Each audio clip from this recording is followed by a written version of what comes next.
I welcome all the startup heroes here and the audience. There are multiple events today and most of the audience are coming they are running a little late. So hopefully in the next 1 hour we'll have a house full here. So I welcome you all once again. And I'm sure all of you know about Smashup. Nevertheless, I would like to say a few words about Smashup. This is our biannual event which is predominantly a seed funding event. We call for applications from startups, and these startups go through at least 4 rounds of screening by our panel, which is a committee of seasoned entrepreneurs who are charter members of TiE. This panel curates them, and out of 103 applications we received this time, around 11 startups have crossed the mark and have been shortlisted. And all the 11 startups are present here. I wish them all the very best. The funding typically is 20 lakhs for a 10% equity. So these conditions have already been disclosed to them. We have amongst us today totally 12 investors, 12 VC firms and 6 individual investors we have who will be investing in these companies. I am very happy and excited about today's event today, and you know, we have been doing this Smashup event for almost 3-4 years now, and we have learned a few lessons actually during these past few years, and believe that this year we have actually addressed some of the issues which we came across in the past few years, especially when due diligence of the investee company came into play. And this year I must say that Rakesh has done an extremely good job of being able to pre-screen a lot of companies and make sure that there were basic requirements that have been met. And I'm sure a lot of you companies realize that one of the basic requirement was that it had to be a private limited company, and this year we've started with that as a basic premise, as well as having some traction in terms of being able to see the company being moving forward. And again, it almost seems like Rakesh this year he's quit his job to kind of do this work for the last 2 months. We have already, I think, almost close to 100 companies that had 110 companies that had applied, and I think we have narrowed it down to like 10 plus companies today to actually pitch to the investors. And another thing which we did slightly different this year is invite a lot of fund companies that have come in, which typically invest at the seed stage. And this year we have extremely good marquee names who have agreed to join in this endeavor, and I'm hoping that we would have a great day ahead. Coming to our inaugural today, it's really our pleasure and a privilege to have Mr. Satish Andhra as our keynote speaker today. As we all know, he is an avid investor. We all know him as an investor. I'll tell you a little secret. He is a seasoned table tennis player as well. So this is a great combination, right? So he's an investor, he's an angel, he's well known in the investment circles in India as well as in US. So he was with DFJ earlier. Currently, he is the managing director of India Partners and managing partner of Venture East Tenet Fund. So I would request Satish Andhra Garu to please come on to the dais and give his keynote address. So, quick question, how many startups are here out of the 10 or 11 that are going to present? How many? Almost all of them. Great. So let's make this more an interactive session. I'm not here to come and give any gyan. I'd love to just share some of my thoughts. 8 years I was an entrepreneur in 2 startups. Another 8 years I've been on the investment side. So I'm here to just more share my experiences and what I've learned, and there's so much more that I need to learn. Since I'm given the opportunity, I can do marketing for like a minute quickly. We just announced a new fund. It's an early stage fund. It's called India Partners. And what's unique about us? So we're an early stage venture capital fund. So often when we invest, we are the first institutional partner, for startups. Our focus is on technology, healthcare, and consumer tech. So these are 3 verticals that we focus on. So we're not so much into e-commerce. We may do 1 or 2 investments, but not so much into consumer tech.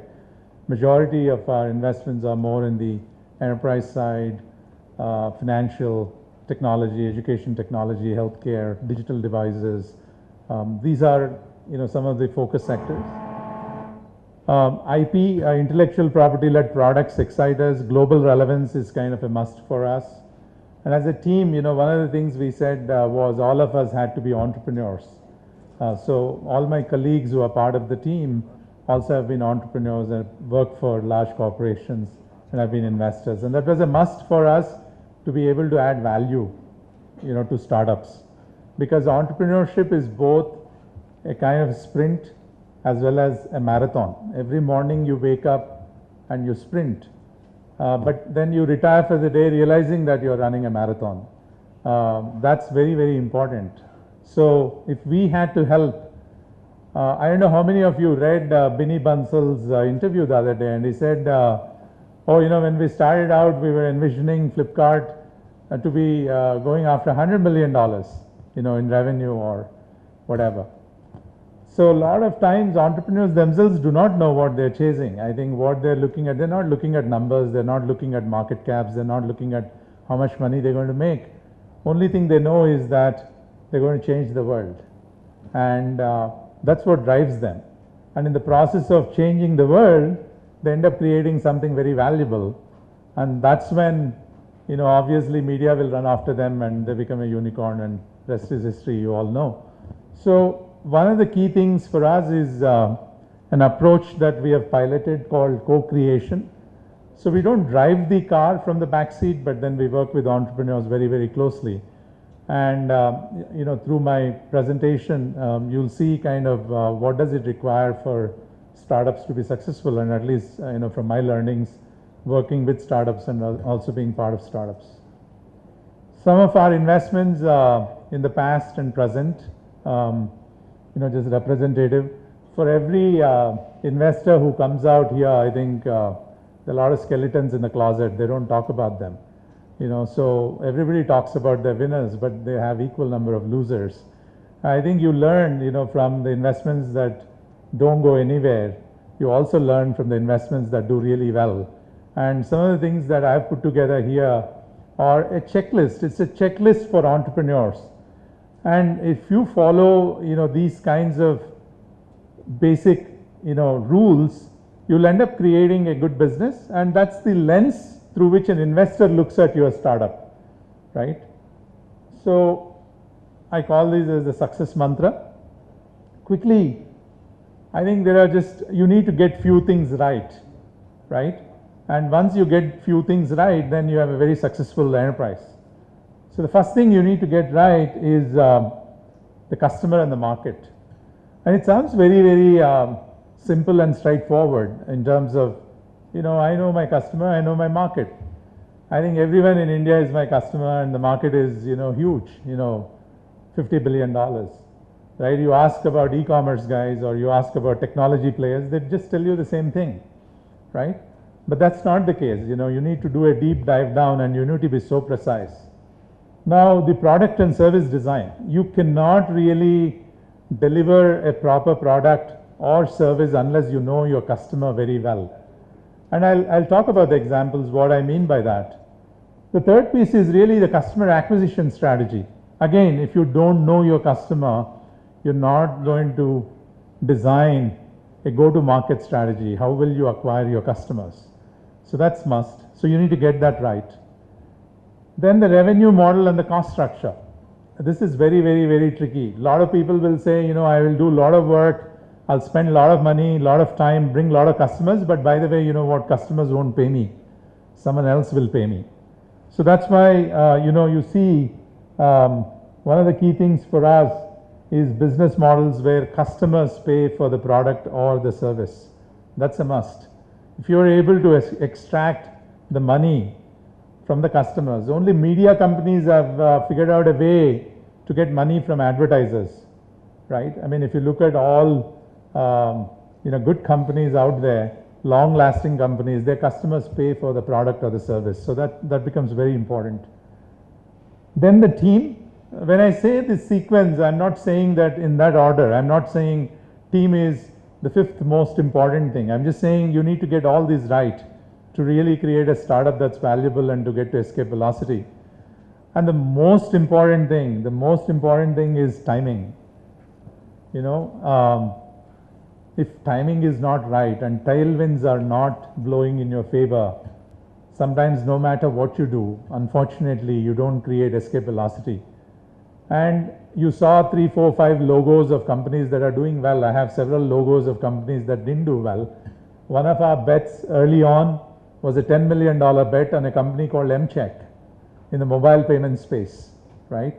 Mcheck was one of the most popular and very, very good mobile payments company, but they are just 5 years ahead of their time, right? If you look at, you know, Mcheck, Paymate, Zgrahak, Enstage, Obopay, 5 mobile payment companies raised roughly $100 million, right? They're great teams, fabulous products, good go-to-market, right? Funded by good set of VCs, but the problem was timing was wrong, you know. So even recently, I think Y Combinator, right? I mean, who's probably now incubated, accelerated 1,000 startups in their journey, talked about the most critical thing for success of startup is timing, you know. So you need to be at the right place at the right time, right? But that said, you know, just be aware that, you know, even if you're second or third, sometimes it's good because you learn, you know. Facebook was not the first social network.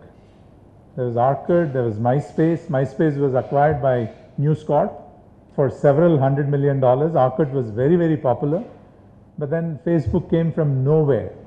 And Google was not the first search engine. We know so many other search engines. So you don't have to be the first company off the block. But that said, you need to kind of learn how your market evolves and how your customers, you know, kind of think, you know, before you really push the pedal, you know, the gas pedal to accelerate the velocity. So am I making sense?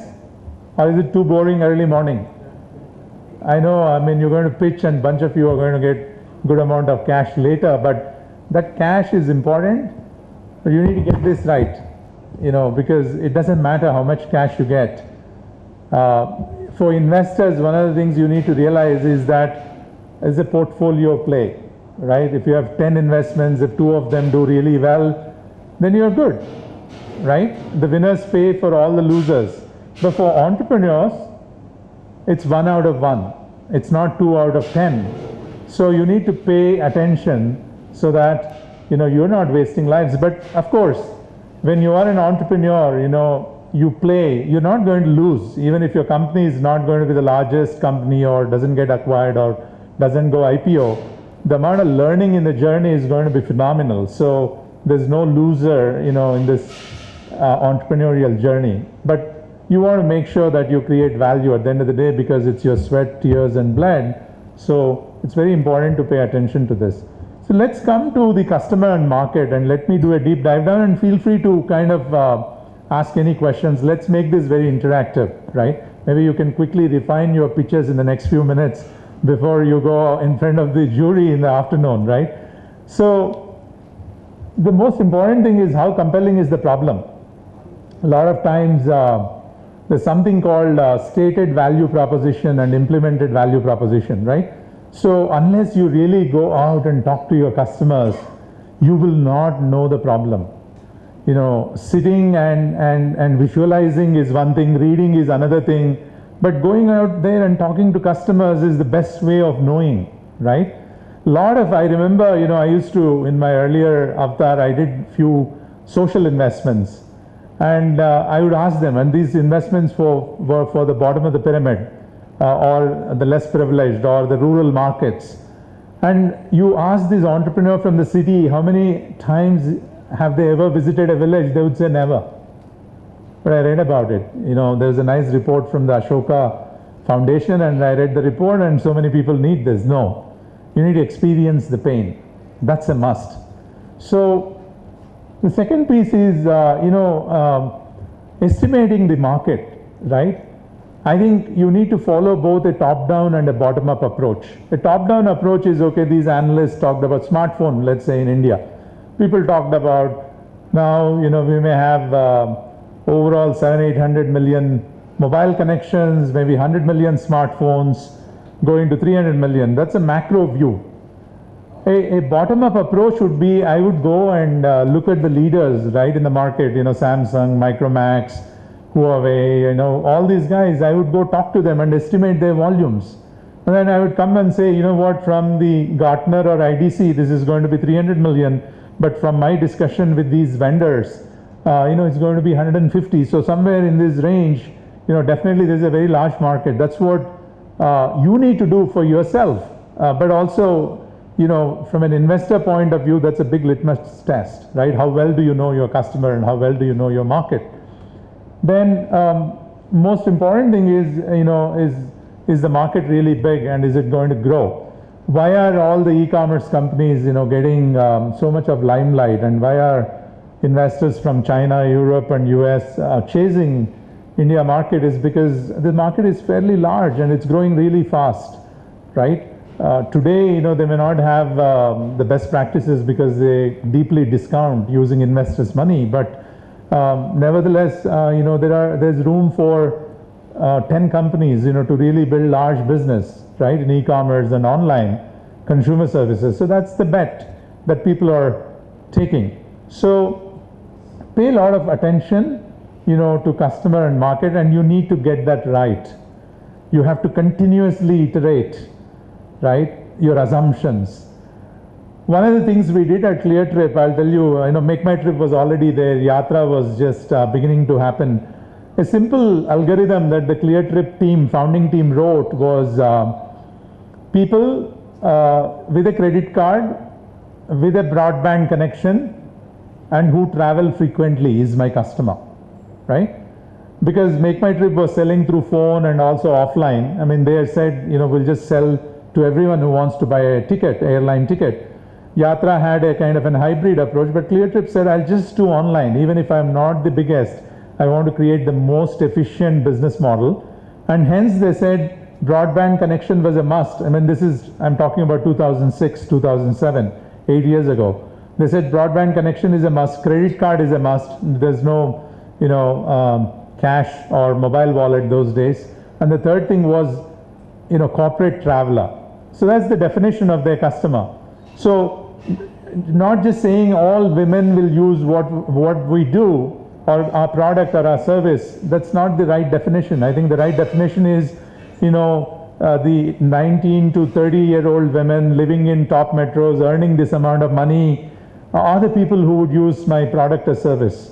You need to get to that precision, and that's very, very important. Any questions? Or in the end, I'm happy to take questions. The second piece is, the product and service design. Here, I think there are some very, very good frameworks that are available, right? I would clearly look at what is called as product market fit. All entrepreneurs, irrespective of which vertical and which market they're going after, should learn, the lean methodology, should spend time on product market fit. Largely, there's always a customer and a problem fit, and a problem and a solution fit, but you need to achieve product market fit. And I'll demystify what I mean by that. While we invested in Riva was an electric car, and for a lot of us it was a TiE car, right? I mean, this nice TiE car is going on the streets. I think there's a huge customer problem fit. in the sense that customers who wanted efficiency, who wanted a small car in the cities, who wanted to be environmentally friendly, wanted to buy a car. And then there was a problem solution. Okay, because of this problem, you design a nice electric car, 4-seater, 4 or 5 lakhs. That's great. But then product market is where Riva struggled quite a bit. And the product market fit was, there were 3-4 things when you design an electric vehicle. One is the battery. So the charge, right? Once you charge the battery, what is the range that you get? How much can you drive, right, within a city? The second piece is how quickly can you charge your battery? And the third is, charging stations, right? If the range is not, too much, if I charge and I can only drive 40 kilometers, and if I have to charge again, what do I do if I'm in the middle of the city? Is there a charging station? So timing was an issue because some of the battery technologies didn't evolve. And then the product market fit was a little bit of an issue there. So that's why it's very important to pay attention to product market fit. And then what is very, very important is that often, it's kind of a double-edged sword, right? Ignorance is bliss. Unless you're ignorant, you don't venture to go change the world. Because if you do a lot of analysis, then it is analysis paralysis. But if you're ignorant and you say that, this is inefficient, I'm going to change that, you'll jumpstart your venture. But at the same time, what happens is a lot of entrepreneurs make this mistake. You have your own product or service, but you need to correlate that against 2 more factors. You need to go out and talk to your customers and see if customers care about that, right? Some bells and whistles that you create, do customers really care about that? And third is, what is competition offering, right? So you need to correlate these 3, what I deliver versus what my customer values. And the third is, what is my competition offering? When you do that, you then understand what you're doing is kind of either a must-have or nice-to-have. Or is it a vitamin or a painkiller? And during times of trouble, vitamins are not bought. It's only the painkillers, because people first spend money, to relieve themselves from the pain. And once they feel good, then they'll buy the supplements, right? So, very important. I think there's a very good framework called Blue Ocean Strategy, right? I think all the entrepreneurs in the room should go back to YouTube and then study Blue Ocean Strategy. We do that very religiously with every company of ours. We do Blue Ocean Strategy. And within Blue Ocean means that can you create a new opportunity, not play in the existing market, which is the red ocean, right? And there is a strategy canvas framework within Blue Ocean, and pay special attention, just like product market fit, pay special attention to strategy canvas framework. Customer acquisition is the next piece. How do I acquire the customers? Now that I understand the customer, I understand how big is the market, I've defined the product, I know my value proposition to my customer, I know competition, I know my differentiation, my positioning. Now, what's my go-to-market strategy? Is it direct? Is it online? Is it channels? What do I do? How do I do it? So, this is very, very, very important, because what ends up happening is, otherwise you may not create value. Simple example, there's a big debate going on, and I know food tech was flavor of the season like almost 9 months ago or a year ago. And media wrote a lot about, great food tech companies. Now media kind of bashes all of them. And I just wrote a blog and I just tell them that there will be 3-4 solid food tech companies that are going to be built in India. And I'm a very firm believer. And the reason is that, people love food and there are different palates. And they spend a lot of time, and this is repeat transactions. So what is happening was that, all this online food ordering was that, real estate is very expensive and you can't set up the kitchens, on the high street. So hence I'll use internet as a mechanism to get orders and then deliver food. The key is that even if your kitchen is on the internet, I'm not talking about the order aggregators like a Swiggy or a troubled player like Tiny Owl. I'm talking more about fresh menus or the muncheries who have their own kitchen, who have their own menu, and who deliver aggregating orders online.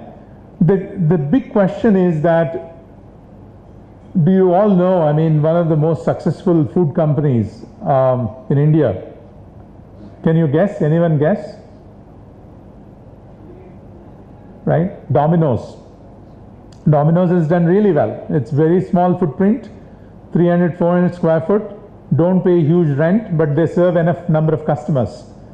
Whereas a lot of these internet companies now are realizing that probably the economics of traditional models are way better, because the delivery costs are humongous. For a 200 rupee food that they deliver, the delivery costs are 80 rupees. Right? So if you were shipping, let's say, 1,000 meals a day, there are many of them who ship 3,000 meals a day already. If you're shipping 1,000 of them, you're almost spending $1. So that's $1,000 a day. That's $30,000 a month. That's almost 20 lakh rupees. Can I really, what do you rent? I mean, you rent a 400 square foot or 1,000 square foot, that's like 2,100 rupees per square foot, right? So you really need to do the math. Often, you talk about technology, efficiency, all of that, but then unless you have a very clear go-to-market and business model understanding, you won't get it right. The more you sell, the more you lose, right? And then you sell even more to lose even more. And you are in this cycle vicious cycle where you will never get out, right?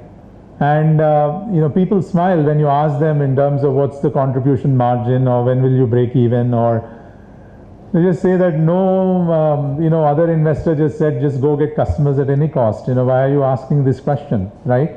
So I think you need to plan your business for both good times and bad times, and that discipline is a must, and you need to do the homework. By no means anybody is asking you to throttle your business, right? But it's very important you understand, how do you make money and how do you acquire customers. This is very, very, very important. To me, this is the most important thing. If you don't understand your revenue model and you don't understand your cost structure, you don't have a business, right? So why are my customers paying? How much are they paying, right? Per transaction or per contract, whatever it is, right? Early on, Dropbox had this huge problem, right? Dropbox had hundreds and millions of users, and they were spending, all of us at 2 GB, 5 GB, 10 GB of storage, but we were not paying. So somebody had to pay to Amazon or someone else who were hosting all this data, right? And they had to spend that kind of money till they got into a bit of subscription mode and an enterprise mode. So you need to clearly know, what is your revenue model and what is your cost structure, right? So, and there are unit economic models. If you just Google, you'll get all this information. How do you establish a unit economic model for a particular product or service of yours, right? And you need to arrive at profitable unit economics, right? If you don't arrive at profitable unit economics, then it becomes very, very challenging, right? Team, of course, is very, very, very important. I think you need to have people who you respect, who you like for what they bring to the table. One of the important things I think I see, I'm so enthused to see 3-4 good people in a founding team, and that was not the case 5-6 years ago. We used to see one solid founder and then others were more employees, but today you see 3-4 people with complementary skills. Try and identify skills that your company needs and you don't have. That's very important, right? Early on you need to do that exercise, and then you start bringing that talent. Treat them well. Don't hesitate to give them a co-founder status. 90% of 0 is 0, or 100% of 0 is 0. So don't be afraid to share, right? They're sharing your risk as well as your reward. So that's very, very important. And having a good team, and agree to disagree. They can't be your yes-men, right? They should not be saying, okay, whatever you're saying is right, and there should be a very healthy debate within the team. But that means not being disagreeable. I mean, you don't go and you just keep debating and arguing, not coming to a consensus and working on it. So it's very, very important, to have a great team and a good advisory board. And the way I have done it, and I, encourage our portfolio companies to do it, is a particular vertical they are in, a particular business model they're going after, what are the critical success factors, map that out, and then understand what the team brings to the table, where the gaps are, and try and fill those gaps. So timing, as I said, timing is very, very, very important. If you look at why did WhatsApp take off, is just because data plans became default.